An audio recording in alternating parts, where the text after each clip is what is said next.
आधे घंटे बाद पुलिस आई है, 1 घंटे बाद जेसीबी आई है, उससे टाइया 3 घंटे बाद वो आए NDRF वाले। कब तक इंतजार करूं मैं? कहाँ चली गई? मुझे पता होता तो मैं एडमिशन ना करवाती वहाँ स्कूल में। स्कूल की लापरवाही रही है और नगर पालिका वाले की लापरवाही है। तुम्हारी फाइलों में गांव का मौसम गुलाबी है, ये आंकड़े झूठे हैं, ये दावा किताबी है। ये मैं नहीं कहता, बल्कि देख सकते हैं आप, सेवा सदन नगर पालिका परिषद बुलंदशहर, ये इसका दफ्तर है, ये ऑफिस है नगर पालिका परिषद बुलंदशहर का। अगर हम इस नगर पालिका परिषद के बिल्डिंग पे जाएं, इस दफ्तर के पास में, यहाँ आप देख सकते हैं, ये है बुलंदशहर नगर पालिका परिषद की बिल्डिंग की स्थिति। नाला खुला हुआ है, यहाँ से भी खुला हुआ है, और इस बिल्डिंग की अभी समाप्ति नहीं हुई है। यहाँ तो आप पूरा देख सकते हैं, जाके बहुत करीब से दिखाने की कोशिश करो। जिस तरह से यहाँ का नाला खुला हुआ है, तो पूरे शहर की स्थिति क्या होगी, पूरे शहर का आलम क्या होगा, आप थोड़ा इसे ही दिखाने की कोशिश करिए। ये पूरा नाला खुला हुआ है। हम जिस रास्ते पे खड़े हैं, ये रास्ता कहलाता है DM बुलंदशहर रोड, और DM बुलंदशहर रोड के ये सीधे सीधे आवास है। अगर आप देख सकते हैं तो लिखा हुआ है सामने, आवास जिला अधिकारी। जिला अधिकारी आवास के साथ साथ अगर और भी हम गहराई से देखने की बात करें, तो इनके घर के ठीक बाहर एक रेलिंग है, और रेलिंग ये सड़क से बिल्कुल लगी हुई है। इसके बराबर में नाला है, नाले तक पहुंचने के लिए रेलिंग को पार करना पड़ेगा। और ये इनके आवास के लेफ्ट साइड में भी है और उधर राइट साइड में भी आप देख सकते हैं। तो जिस तरह से बिल्कुल व्यवस्थाओं को चौक चौबंद किया गया है, इस हिसाब से नाले तक पहुंच पाना बहुत ही मुश्किल काम है। ये सिर्फ जिलाधिकारी बुलंदशहर का ही आवास आपको ऐसा मिल सकता है। इसके अलावा अगर आप SSP के घर की बात करें या नगर पालिका के अध्यक्ष के घर की बात करें, बाकी घर आपको सुरक्षित इस तरह से नहीं मिलेंगे। जब इन बड़े बड़े लोगों के ही घर सुरक्षित नहीं मिलेंगे, तो फिर आम लोगों की बिसात क्या हो सकती है। हम यहाँ से सीधे चलेंगे उस घर में, जिस घर की जो बच्ची है नाले में गिर गई थी। नाले में गिरने के बाद वो कहाँ है कहाँ नहीं है, उसको लगातार उसको परिवार वाले ढूंढने की कोशिश कर रहे हैं।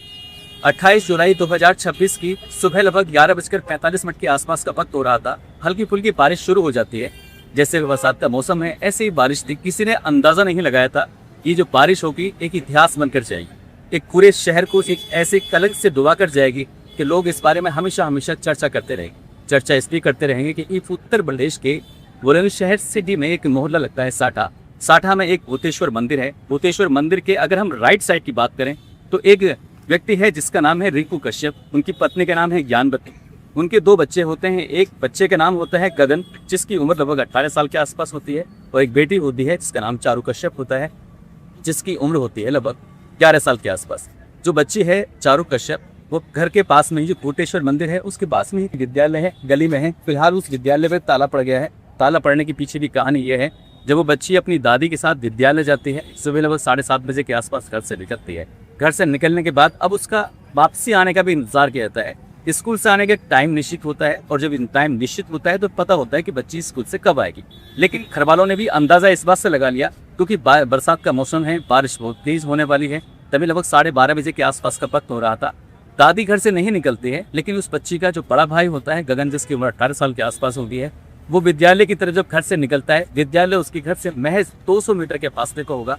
और जैसे वो आता है तो यहाँ अभी चल रहा था, ये जो आप दुकानें देख रहे हैं, दुकानों पर फिलहाल तो अभी ये पटरी हट चुकी है, लेकिन एक छोटी सी पटरी दिखाई दे रही होगी आपको। उस पटरी से आप अंदाजा लगा सकते हैं, ऐसे ही पटरी थी। उस पटरी पर बच्ची खड़ी हुई थी, और बच्ची ने जैसे ही देखा अपने खाई तो खाई को देखने के बाद उसने एकदम से इस तरह से हाथ खड़ा किया। भाई उसके पास पहुंचता है और देखता है कि जैसे ये नाले हैं छोटे फुले हुए हैं इस तरह से, पूरी तरह से पटरी से पैक नहीं था, बंद नहीं था। अब आप इसी बात से भी अंदाजा लगा सकते हैं, जिस तरह से एक बहुत मोटा सा ये पिलर टाइप का लगा हुआ है, कुछ ऐसे ही खुला हुआ था।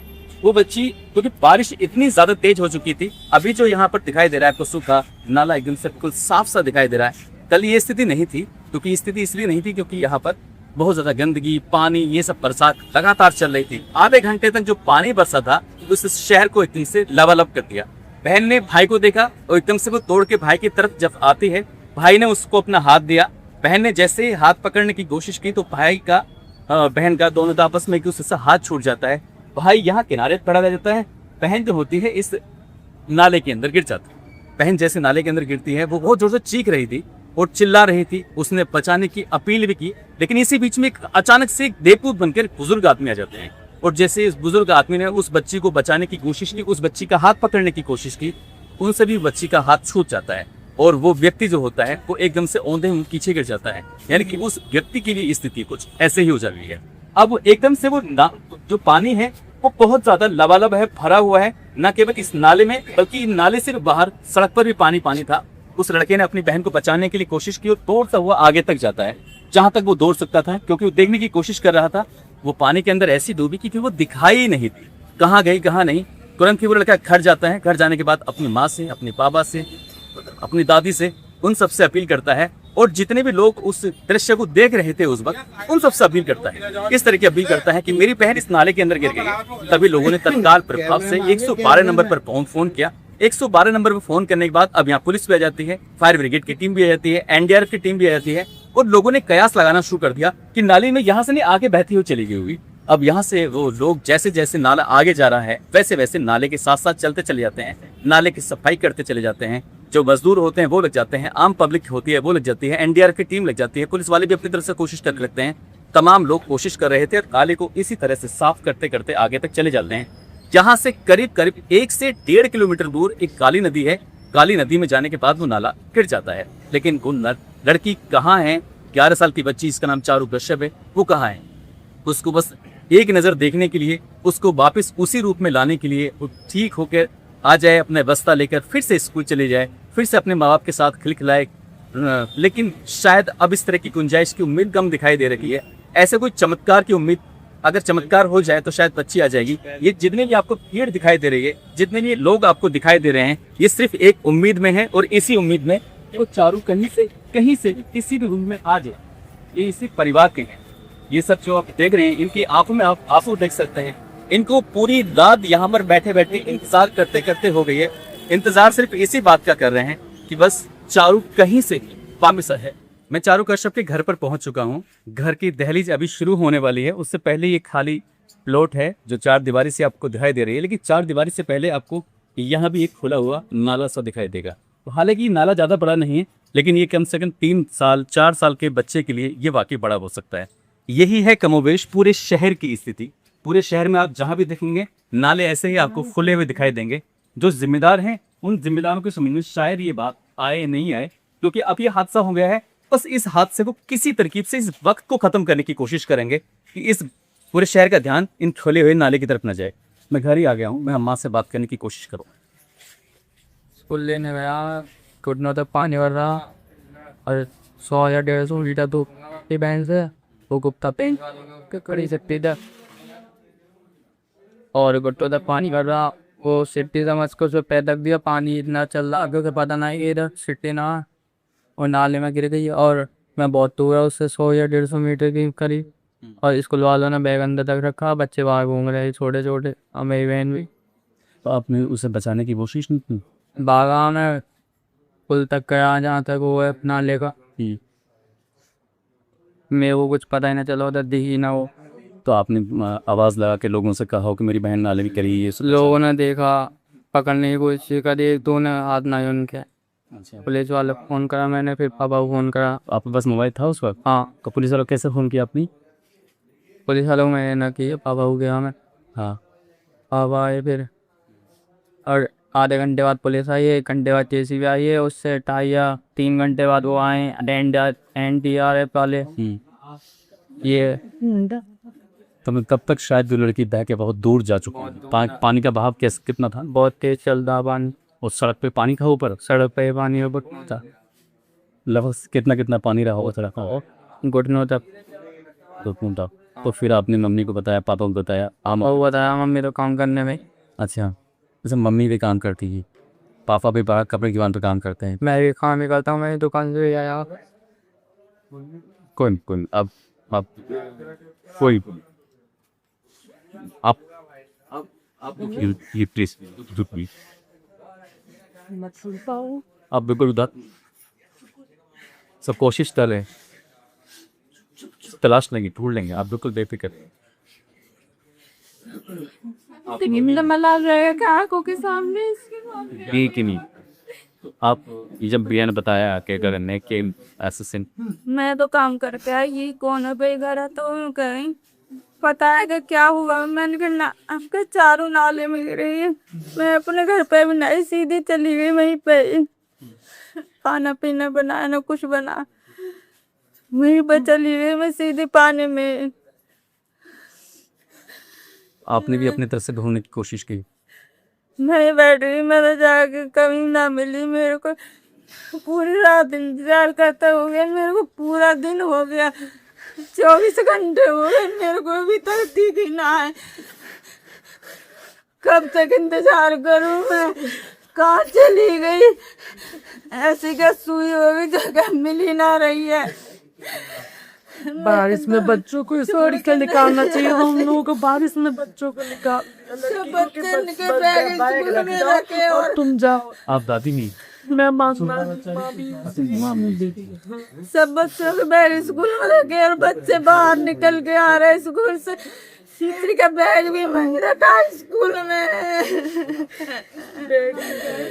बैग भी मैं और मेरा बेटा लेके आए, देख के मैंने कहा बैग कहाँ नहीं का, बैग के साथ गिरी है या खाली वैसे ही गिरी है। बैग होता तो शायद ना डूबती मेरी बेटी। अपने स्कूल वालों से नहीं कहा कि तुमने ऐसा क्यों किया हमारी बेटी? मैं गई थी टीचर के स्कूल पास, वाले छोटा नाम लगा रहे हैं कि लड़के का पापा है। मैं नहीं पता चला कि कब निकल गई बेटी।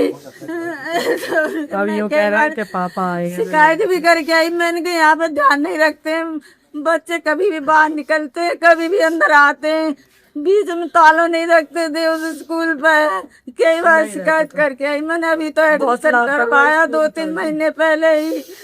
मुझे पता होता तो मैं एडमिशन ना करवाती माँ स्कूल में।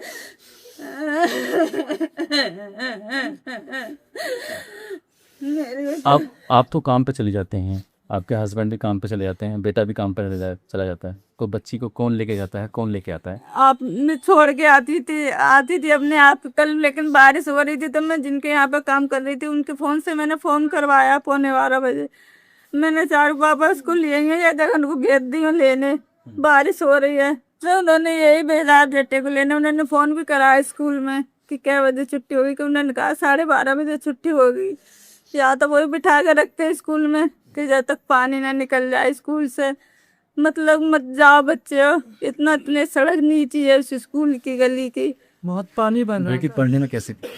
अच्छी थी, जिसके यहाँ मैं काम करने जाती हूँ वो प्रिंसिपल हैं, वही पढ़ाती थी ट्यूशन। पैसे भी नहीं लेती थी वो मुझसे। 1.5 साल हो गया उन्हें पढ़ाते पढ़ाते। कि जैसे वो क्या बोलते थे कि मैं बड़े होके क्या बनूंगी, आपको भी काम करते देखती होगी, भाई की वो काम करते। कहती थी मम्मी जो आप कहोगे मैं वही बनूंगी, मैं अच्छे से पढ़ाई करूंगी।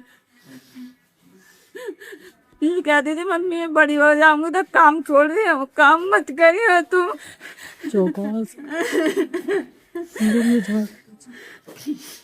इस पूरी कहानी में सबसे ज़्यादा जो अफसोस में डूबा हुआ है वो गगन इसलिए क्योंकि गगन उस चीज़ का चश्मदीद था, वो वहाँ मौके पर गायब हुआ था।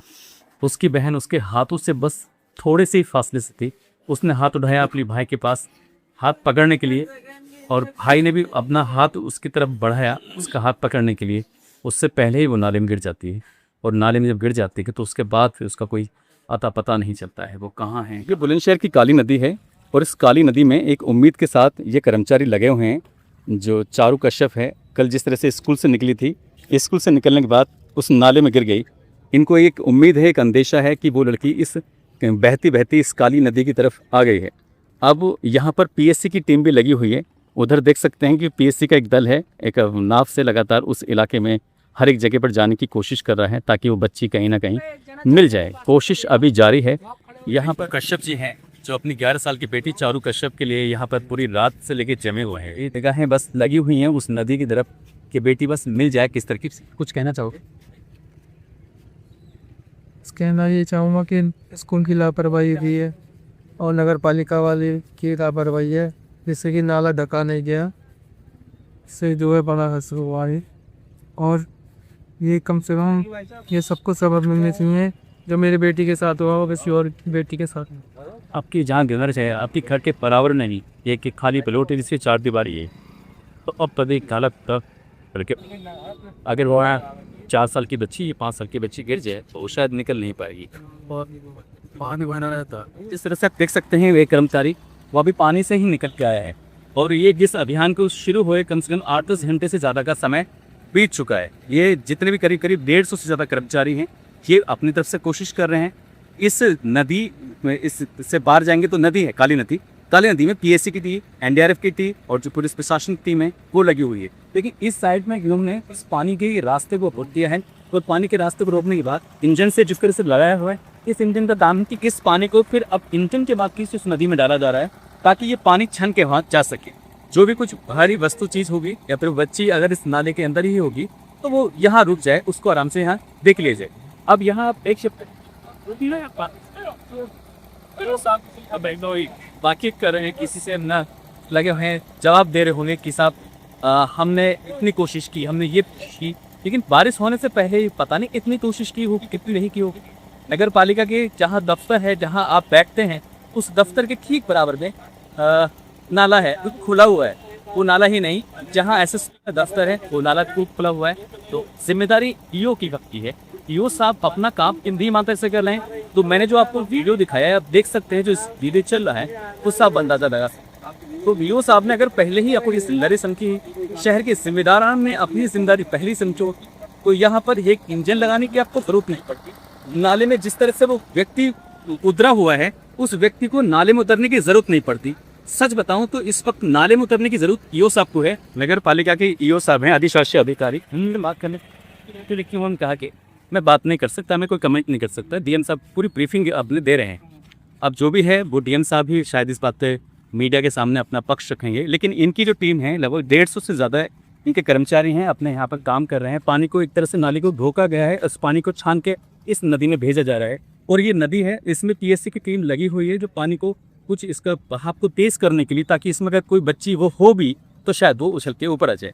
मैंने इसे बात करने की कोशिश की लेकिन उन्होंने बात करने से मना कर दिया। कहा कि मैं फ़िलहाल कोई भी टिप्पणी नहीं कर सकता, क्योंकि अब जिम्मेदारी का वक्त आया, ये तय करने का वक्त आया कि इसके लिए जिम्मेदार कौन है। तो ये तय करने के लिए अब ऊपर वाले ही तय करेंगे। ऊपर वाले जो आदेश करेंगे अब ईओ साहब को बात करेंगे। हालांकि वो यहाँ पब्लिक को दिखाने की पूरी कोशिश कर रहे हैं कि नहीं, मैं अपना काम पूरी ईमानदारी से कर रहा हूँ। काश ईमानदारी से काम किया होता तो चारू कश्यप नाले में न गिरी होती, क्योंकि नाले में इसलिए ना गिरी होती क्योंकि जो नाला खुला हुआ था उस पर पटरी लगी होती और वो जैसे भाई ने उसको हाथ दिया था आगे बढ़ने के लिए, वो उसके भाई का हाथ पकड़ के अपने घर चली जाती। वो ये कोई कहानी नहीं बनती, ना ये यहाँ पर भीड़ जमा होती, ना ये हम कुछ आपको सुना रहे थे। इसके लिए जो भी जिम्मेदार हैं, जो भी इसमें होगा उसको उतनी ही सज़ा मिलनी ज़रूरी है, क्योंकि उसको एहसास नहीं होगा तो फिर ये कल को कोई नया हादसा तैयार होगा। कोई नई बच्ची घर से निकलेगी और वो स्कूल जाने के लिए, लेकिन स्कूल शायद ना पहुंच पाए या स्कूल से घर ना पहुंच पाए।